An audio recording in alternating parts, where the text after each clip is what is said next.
శ్రీగురుభ్యో నమః. హరి ఓం. శ్రీ మహాగణాధిపతయే నమః. శ్రీ మహాసరస్వత్యై నమః. శ్రీగురుభ్యో నమః. హరి ఓం. యః కర్తా జగతాం భక్తా సంహర్తా మహసాం నిధిః ప్రణమామి తమాదిత్యం బహిరంతస్తమోపహం. యః కర్తా, ఎవరు కర్త, సంహర్త, అందరినీ సంరక్షించువాడు, మహసాంనిధి, ఈ ప్రపంచానికి అందరినీ కూడా రక్షించేటువంటి నిధి లాంటి వాడు. సంహర్త మహసాంనిధి. ప్రణమామి తమాదిత్యం బహిరంతస్తమోపహం. అటువంటి భగవానుడికి నమస్కారం చేస్తూ ఉన్నాను. ఆదిత్యోర్కో రవిర్భానుర్భాస్కరశ్చ దివాకరః మార్తాండ సవితా హేళిస్తీక్ష్ణాం శర్మిహిరో రవిః. ప్రపంచానికి మొత్తానికి కూడా సూర్యులు అనేటువంటి వాళ్ళు 12 మంది ఉన్నారు. ఈ 12 మంది సూర్యులు ఎవరంటే మేషం దగ్గర నుంచి మీనాల వరకు 12 రాశులకు సంబంధించిన వారే అని చెప్పాలి. సరిగ్గా ఆలోచిస్తే 2025వ సంవత్సరం మార్చి నెల 1 నుంచి 30 వరకు వృషభ రాశి ఫలితాలు చెప్పుకున్నాం. ఈ వృషభ రాశి కూడా చాలా బాగున్నది. ఈ వృషభ రాశిలో 8 గ్రహాల్లో మరి 5 గ్రహాలు బాగున్నాయని చెప్పాలి. ఈ 5 గ్రహాలు కూడా అందులో మార్చి 31 వచ్చేప్పుడు ఇంకా గ్రహాలు మారుతాయి.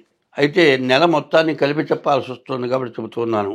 దాదాపు ఈ రాశికి చాలా మంచి సమయం. ఇటువంటి మంచి సమయం ఇక్కడ రాదు. కానీ దీంట్లో కొద్దిగా తేడా ఉంది. ఆ కొంచెం, ఎందుకంటే మనిషికి తెలివితేటలు మేధాశక్తి బాగా ఉంటుందండి. ఒకరికి వాడి మొహం చూడటానికి బుద్ధి పుట్టడు.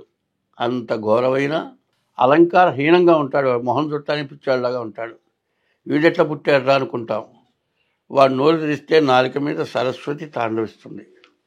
అట్లాగే ఈ రాశికి వచ్చిన బాధ ఏంటంటే గురువు కుజుడు వీళ్ళిద్దరు కూడా పూర్తిగా బాగాలేరు.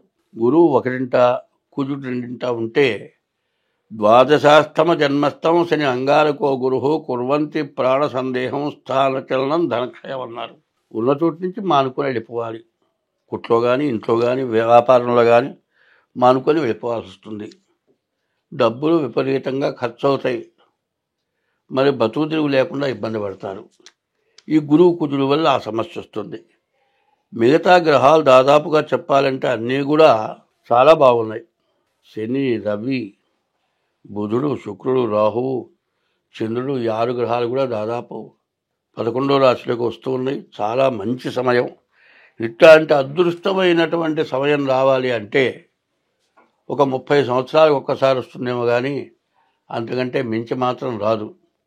కాబట్టి అటువంటి మంచి సమయాన్ని సద్వినియోగం చేసుకోవాలి అంటే ఈ 2 గ్రహాల దోషాలు పోవటమే కాకుండా అసలు మీరు చెబుతున్న వృషభ రాశికి సంబంధించిన వాళ్ళు అవునో కాదో తెలియాలి అంటే, మీ లగ్నం ఏదో తేలాలి అంటే మీ తారీఖు, నెల, సంవత్సరం ద్వారా, మీ టైం ద్వారా మీ జాతకం చూపించుకుంటే ఎంతైనా మంచిది. ఏంటంటే అంతా బాగుంటుంది. ఇప్పుడు నాకు 82 సంవత్సరాలు. మరి నేను లేస్తే మనిషిని కాదు, కూర్చుంటే మాత్రం అందరికీ చాలా గొప్ప మనిషిగా కనపడుతున్నా. మరి అందరికీ చెప్పగలిగిన వాడిగా కనపడుతున్నా. నేను చెప్పింది అందరూ వినేటట్లుగా ఉన్నా.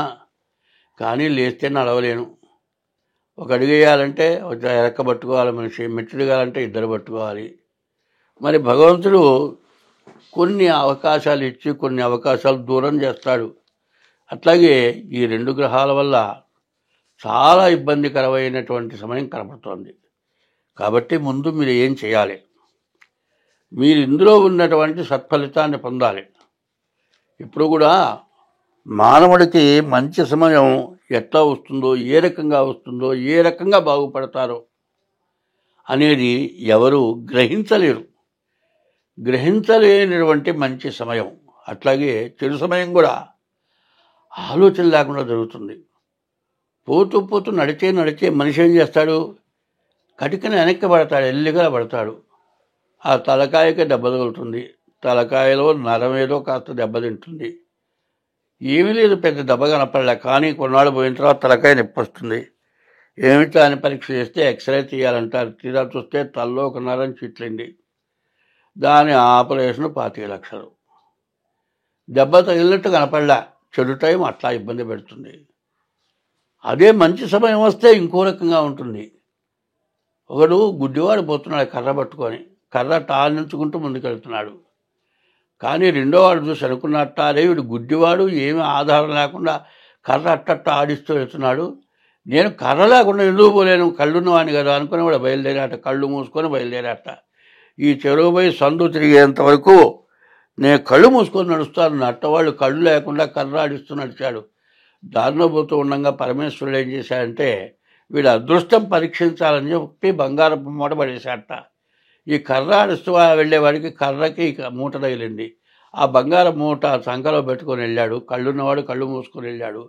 కళ్ళు లేని వాడికి బంగారం మూట దొరికింది, కళ్ళున్నవాడికి బంగారం మూట దొరకలే. కళ్ళు లేని వాడి అదృష్టం ఎవరు చెప్పబోయినా ఎవరు చేయకపోయినా కలిసి వచ్చింది. కళ్ళున్న వాడికి దురదృష్టం ఉంటే ఆ టైం కళ్ళు మూసుకొని వెళ్ళాడు. అట్లాగే దురదృష్టం ఉన్నప్పుడు నడుస్తూ ఇంట్లోనే పడ్డాడు. తలకాయకి దెబ్బ తగిలింది, నరాలు వచ్చినాయి. దానివల్ల 20,000 ఖర్చు అయినాయి. మరి అదృష్టం దురాదృష్టం ఈ రకంగా కలిసి వస్తుంది. ఉదాహరణ చెప్పాను నేను.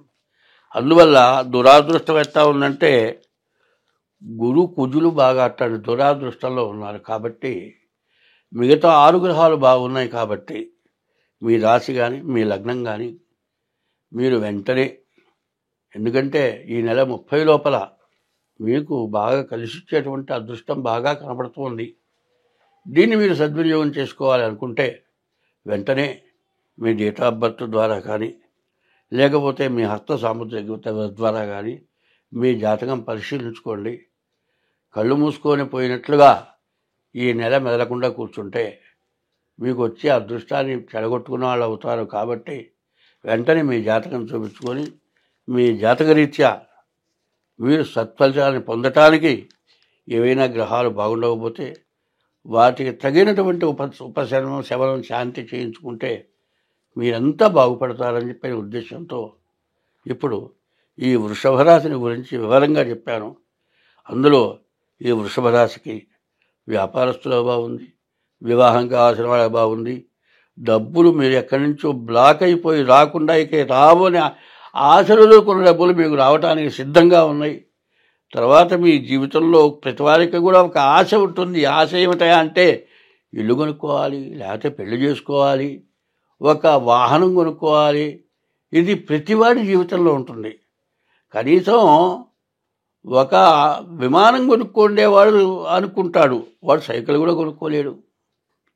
మరి ఆ ఆశ నెరవేరాల్సిన యోగం ఉన్నప్పుడు, మంచి టైం ఉన్నప్పుడు అనుకోకుండా వస్తుంది. దాన్ని మీరు సరిదిద్దుకోవాలి అంటే నేను చెప్పినట్లుగా ముందుగా మీ డేట్ ఆఫ్ బర్త్ ద్వారా కానీ మీ హస్త సాముద్రిక ద్వారా కానీ మీరు ముందు వెంటనే జాతకం చూపించుకోవాలి. అంటే నేను జాతకం చెప్పాలంటే తగినటువంటి ఫీజు చెల్లించి జాతకం చెప్పించుకోండి. మీకు అన్ని విధాలా బాగుండేటట్టుగా నేను చెప్పగలిగిన వాడిని. స్వస్తి.